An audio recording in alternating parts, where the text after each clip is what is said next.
Philippine কালো আখের চারা তৈরি করতে হলে আপনাকে সর্বপ্রথম যে কাজটি করতে হবে সেটি হচ্ছে বীজতলায় বিষ দিতে হবে বা দানাদার বিষ, যাতে করে বীজতলায় কোনো পোকামাকড় আক্রমণ করতে না পারে। দ্বিতীয় নম্বর কাজ হচ্ছে পানি নিষ্কাশনের জন্য বেডের মাঝখানে নালা তৈরি করতে হবে। বৃষ্টির পানি নিষ্কাশনের জন্য এই নালাটি অত্যন্ত গুরুত্বপূর্ণ। বীজতলা তৈরির কাজ শেষ।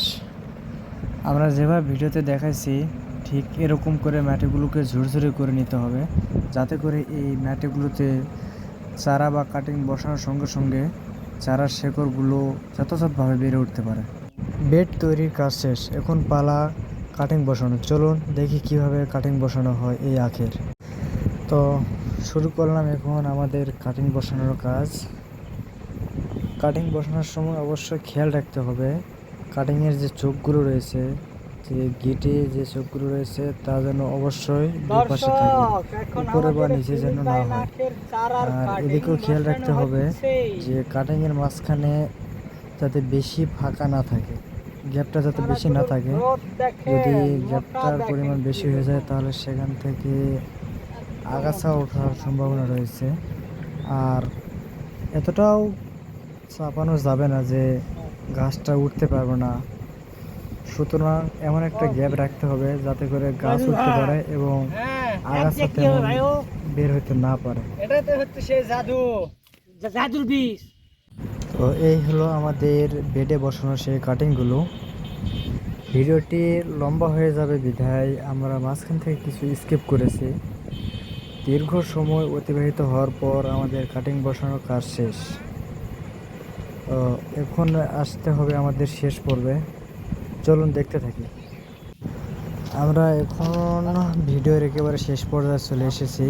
এ পর্যায়ে আমাদের কাজটি হচ্ছে এই চারাগুলো বা কাটিংগুলোকে ঢেকে দিতে হবে, যাতে করে এতে রোদের তাপমাত্রা খুব একটা পড়তে না পারে। অতিরিক্ত তাপমাত্রার কারণে আখের রসগুলো শুকিয়ে যেতে পারে, যাতে করে চারার গ্রোথ খারাপ হতে পারে। চারা তৈরির ক্ষেত্রে সর্বশেষ যে ধাপটি সেটি হচ্ছে আখের কাটিংগুলো বিছানার উপর রেখে ঢেকে দিয়ে তার উপরে পানি ছিটিয়ে দিতে হবে। প্রত্যেকটা বীজের জন্য প্রয়োজন পানি। পানির অপর নাম যেহেতু জীবন বলা হয়, সুতরাং পানি ছাড়া কোনো জীব বাঁচতে পারে না। তো আমাদের এক্ষেত্রে পানি এমনভাবে দিতে হবে যাতে অতিরিক্ত মাত্রায় না পড়ে এবং এতটাও কম হয় না যাতে করে চারাগুলো বেরিয়ে হতে না পারে, অঙ্কুরিত হতে না পারে।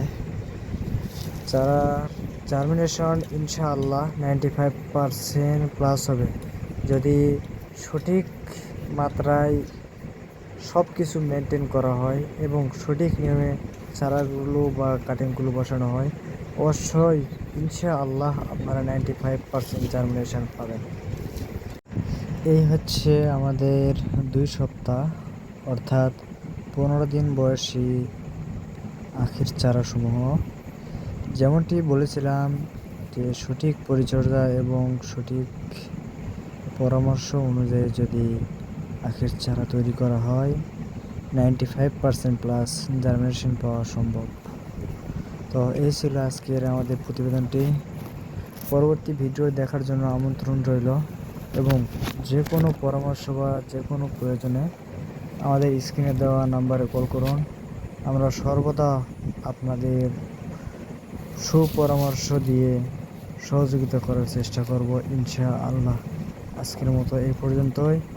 সকলেই ভালো থাকবেন, সুস্থ থাকবেন। আল্লাহ হাফেজ। আসসালামু আলাইকুম ওয়া রাহমাতুল্লাহ।